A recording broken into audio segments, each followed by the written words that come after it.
जब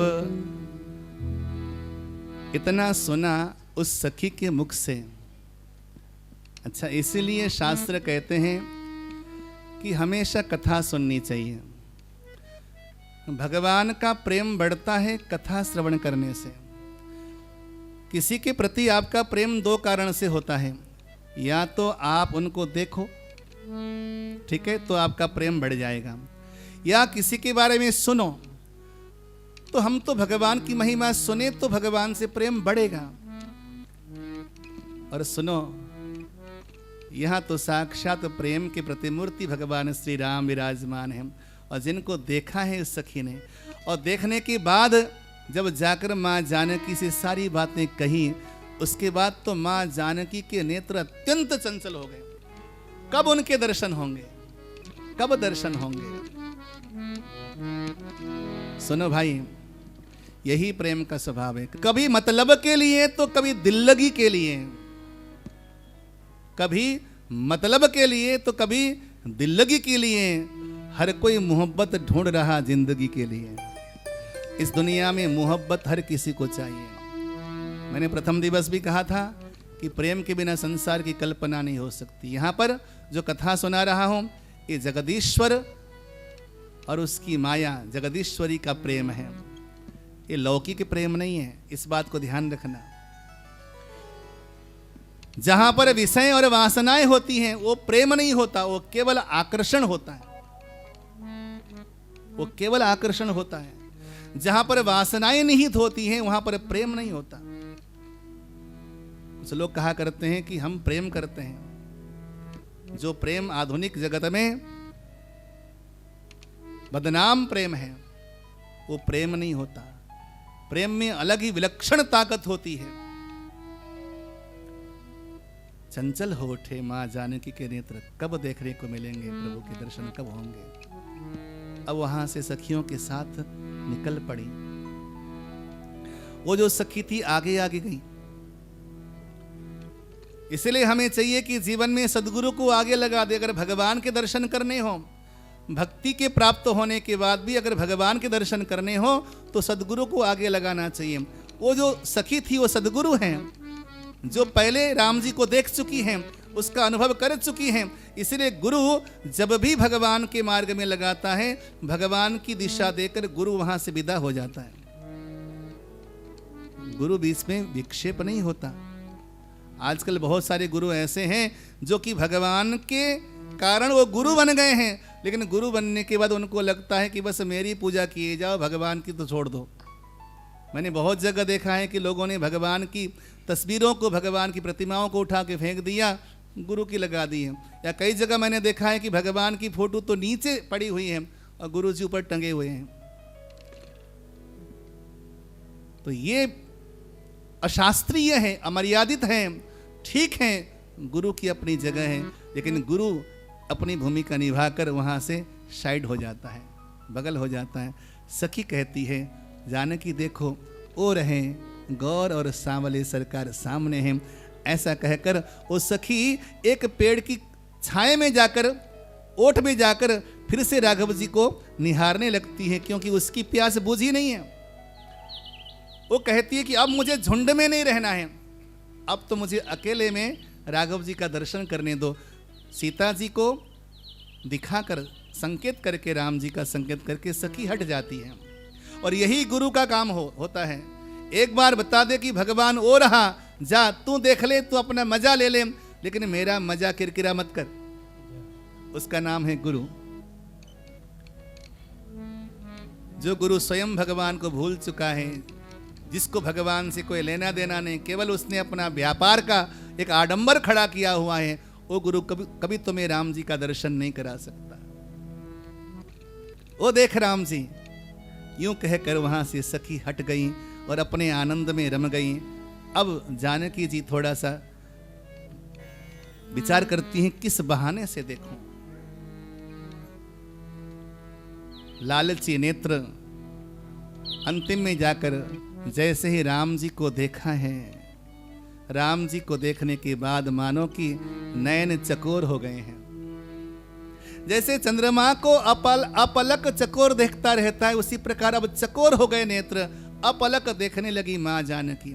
बहुत समय व्यतीत हुआ और बहुत समय व्यतीत होने के बाद अचानक लज्जाशील हो गए और मैया किसी वृक्ष के ओट में आकर छुप गई।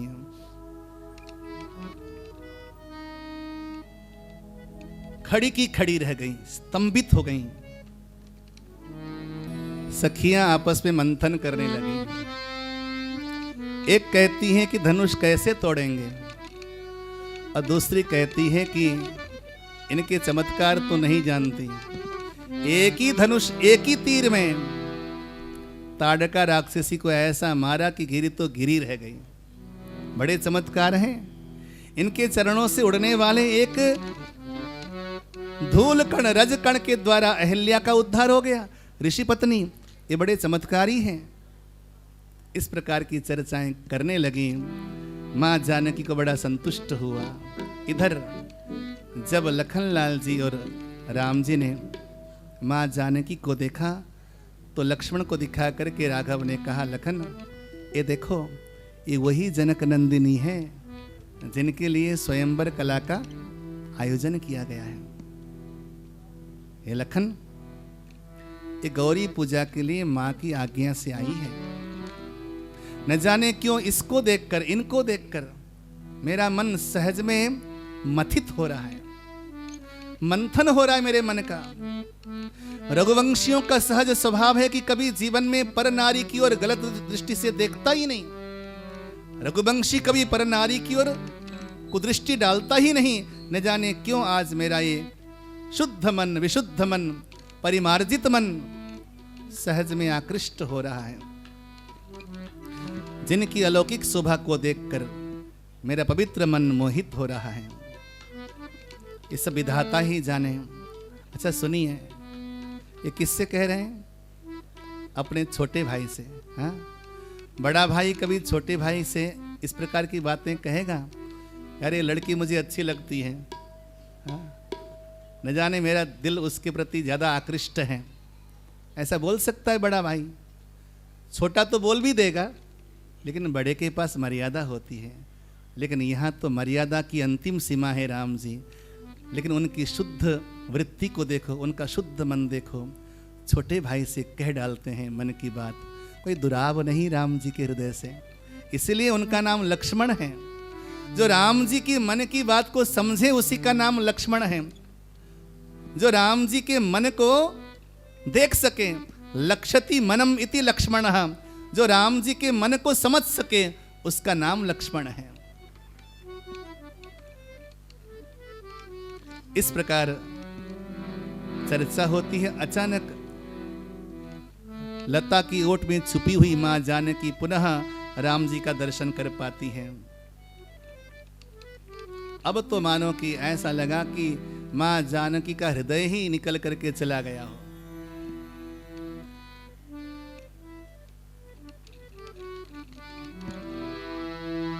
लता ओट तब सखीन लखाए, अरे श्यामल गौर किशोर सुहाए, कि थके नयन रघुपति छवि देखे, पुलक निहूं परिहरि निमेषे। आज पलकें बंद नहीं हो रही, अपलक। और यही भक्ति का सिद्धांत है। पिए जाओ पिए जाओ, ये राम रस है, पिए जाओ। और भक्ति में जहां जाकर तुम थक जाओ, तुम्हारी भक्ति श्रमित हो गई, खत्म हो गई। राम का नाम लिए जाओ। कब तक लिए? कब तक लिए उसको? कब तक पिए? पिबत भागवतम रसम आलयम मोक्ष पर्यंतम। जब तक मुक्ति नहीं हो जाती तब तक उस प्यारे को छोड़ो मत। जब भी मौका मिले अपने प्रियतम का खूब नाम लो, खूब उसका सुमिरन होना चाहिए। क्योंकि उसका सुमिरन न हो तो व्यर्थ है। एक वृक्ष की ओट में, लता की ओट में बैठकर देखती रही। अब सखियों ने देखा, भाल तिलक श्रम बिंदु सुहाए।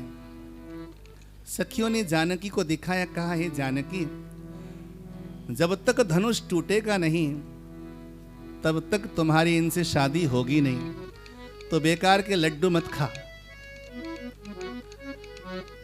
तो देख रही है इनके माथे पर फूल चुनते चुनते माथे पर पसीने आ गए।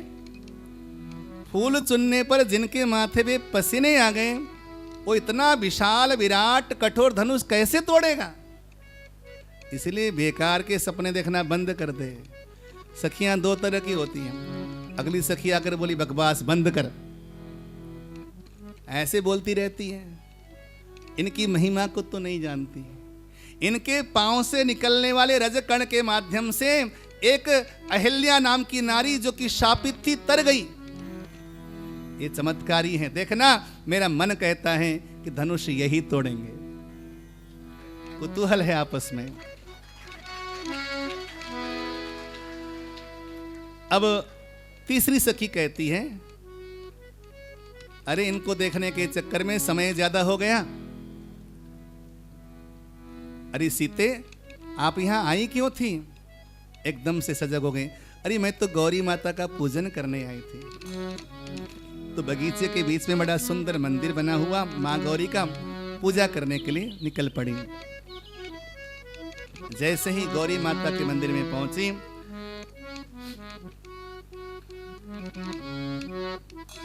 जाकर के गौरी माता को प्रणाम किया।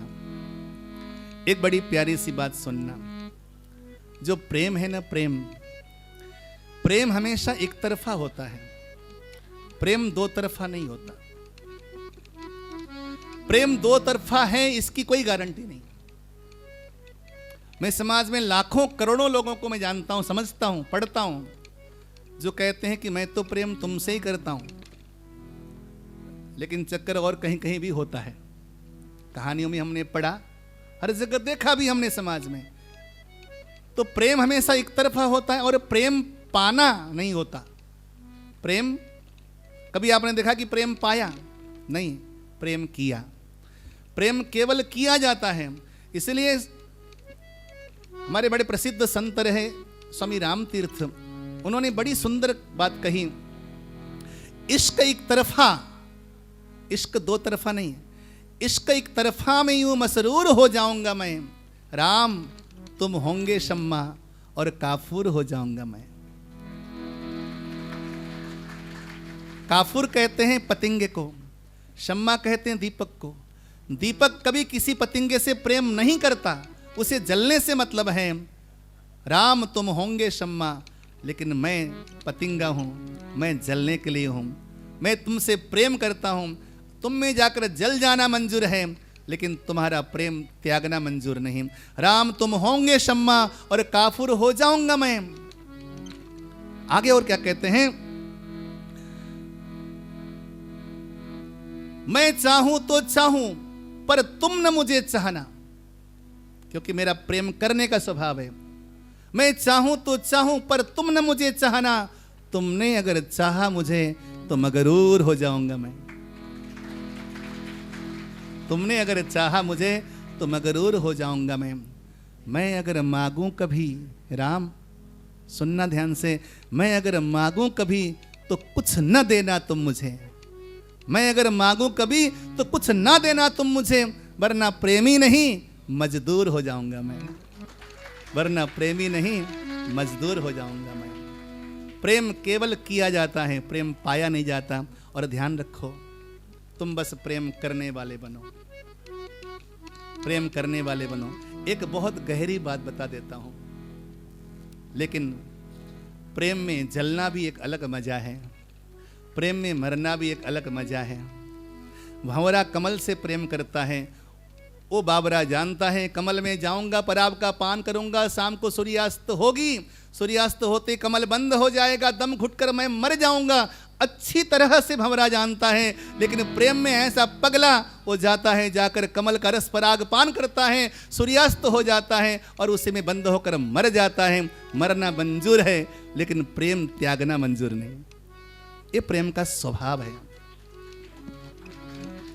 यहां तो एक तरफा प्रेम लगा, क्योंकि अभी तक कुछ पता ही नहीं चला। यहां जानकी प्रेम करती हैं, वहां पर राघव जी भी प्रेम करते हैं, लेकिन है एक तरफा।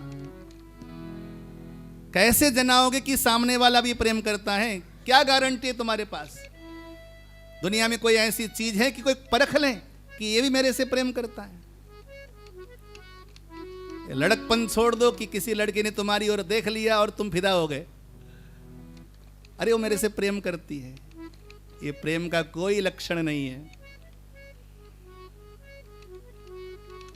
गौरी माता के मंदिर में आती हैं और गौरी माता का पूजन करती हैं। बड़ी सुंदर स्तुति है।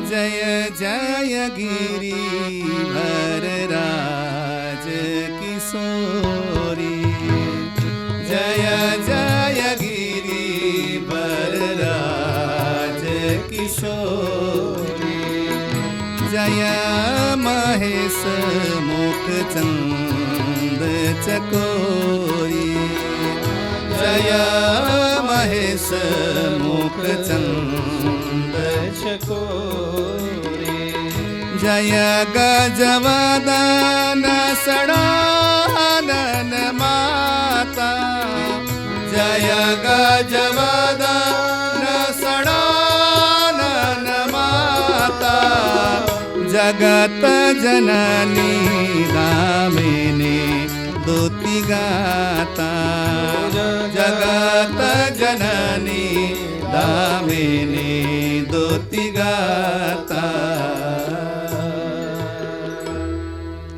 बड़ी प्यारी बड़ी मीठी स्तुति की है माँ जानकी ने गौरी माता की। यहाँ पर जुगल वंदना है और परस्पर में यहाँ पे जुगलबंदी है। ना केवल माँ सीता ने गौरी की वंदना की है, बल्कि गौरी माता ने भी माँ सीता की वंदना की है। माँ सीता कहती हैं, जय जय गिरिवर राज किशोरी, हे गिरिवर राज हिमालय की किशोरी आपकी जय हो, हे हिमाचल की पुत्री आपकी जय हो। तो माँ गौरी क्या कहती सुनो, जय महेश मुख चंद्र चकोरी, यदि मैं हिमाचल की पुत्री हूं तो हे सीते तुम महेश मुख चंद्र की चकोरी हो। तो महेश मुख चंद्र कौन है? बोले राम जी। भगवान शिव के मुख में कौन रहता है? राम जी। तो राम जी की चकोरी कौन हुई? सीता जी। परस्पर में यहां पर जुगल वंदना है, परस्पर में जुगलबंदी है। जय गजवदन षडानन माता, हे गणेश की और कार्तिकेय की माता तुम्हारी जय हो। मां सीता ने कहा तो गौरी ने क्या कहा? जगत जननी दामिनी स्तुति गाता। यदि मैं गणेश की और कार्तिकेय की मां हूं तो हे सीता तुम तो जगत जननी हो, तुम्हारी जय हो। उसी समय मंदिर के मध्य में आकाशवाणी हुई और मां गौरी बोली कि सुनो सिया सत्य शीस हमारी, सुनो सिया सत्य शीस हमारी, ओ जी मन कामना तुम्हारी,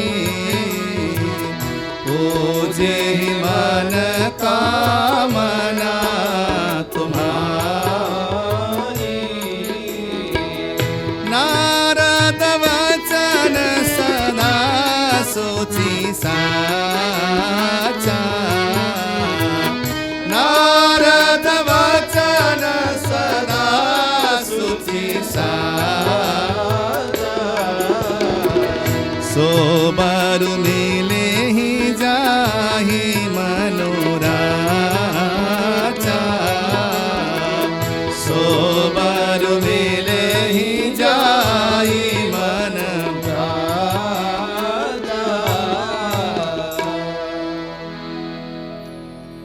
जब आप भगवान का पूजन कर रहे हो ना, पूजा करते करते यदि भगवान के श्री विग्रह से पुष्प नीचे गिर जावे तो समझ लेना कि भगवान का आशीर्वाद मिल गया। यदि भगवान का हार टूटकर नीचे गिर जावे तो समझो कि भगवान का आशीर्वाद मिल गया। भगवान की पूजा करते करते कोई संत सदगुरु आ गए उस समय तो समझ लेना कि भगवान का आशीर्वाद मिल गया। क्योंकि भगवान जब भी देगा तो डायरेक्ट नहीं देगा, इनडायरेक्ट देगा। बहुत सारे कारण हैं। तो इसीलिए अगर पुष्प गिर जाए तो समझ लेना कि भगवान ने आशीष दे दिया। मंदिर के मध्य में जब पुष्प गिरा, आशीर्वाद दिया माँ सीता को, माँ गौरी ने कहा कि हे सीता, हमारा आशीष सुनो, तुम्हारी मनोकामना पूर्ण होगी। जिस सांवले सलोने को देखकर आई हो बगीचे में वो तुम्हें मिलेगा। क्योंकि मन जाहिरा चेहु मिला ही सोबर, सहज सुंदर सावर, करुणा निधान सुजान शील, स्नेह जानत रावर। यही भांति गौरी असीस सुन सिय सहित ही हरसी। तुलसी भवानी भोज पुनि पुन, मुदित मन मंदिर चली। आह मुदित मन मंदिर चली, आह मुदित मन मंदिर चली। इधर माँ गौरी ने माँ सीता को आशीष दिया और माँ सीता आशीर्वाद लेकर के घर गई माँ के पास। उधर राम लक्ष्मण गुरुदेव के पास पहुँचे हैं पुष्प लेकर। वहाँ जाते ही वहाँ राम लक्ष्मण को गुरुदेव ने आशीर्वाद दिया। या माँ गौरी ने आशीर्वाद दिया, वहाँ गुरुदेव ने आशीर्वाद दिया। गुरुदेव ने कहा, बड़ा सुंदर भाव है, सुफल मनोरथ हो तुम्हारे, सुफल मनोरथ हो तुम्हारे। सुफल मनोरथ हो तुम्हारे, सुफल मनोरथ हो तुम्हारे। राम लखन सुनि भये सुखारे, राम लखन सुनि भये सुखारे। राम लखन सुनि भये सुखारे, राम लखन सुनि भये सुखारे। गुरु का आशीर्वाद मिल गया। सुफल मनोरथ हो तुम्हारे, तुम्हारा मनोरथ सुफल हो। तुमने मन में जिसको अपने भीतर बसाया है राम, वो सफल हो। और देखो, भक्तों में वो ताकत है कि भगवान को भी आशीर्वाद दे देवे। भक्तों में ही वो ताकत है कि भगवान को आशीर्वाद दे। हे भगवान, तू जीता रहा, तू आबाद रहा।